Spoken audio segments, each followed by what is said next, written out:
Korang nak tahu tak?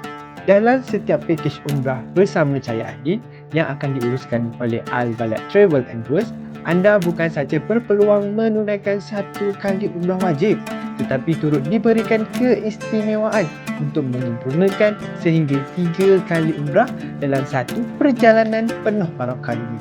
Umrah pertama adalah umrah wajib, manakala 2 lagi adalah umrah sunat yang akan dilakukan di lokasi miqat yang berbeza. Antara lokasi miqat yang akan dikunjungi adalah Masjid Qurban Manazil, Masjid Jarana serta Masjid Hudaibiyah. Sepanjang ibadah, para jemaah akan sentiasa dibimbing sepenuhnya oleh mutaif yang berpengalaman. Setiap langkah akan diterangkan, setiap doa akan dipimpin dan setiap kekeliruan akan dijelaskan.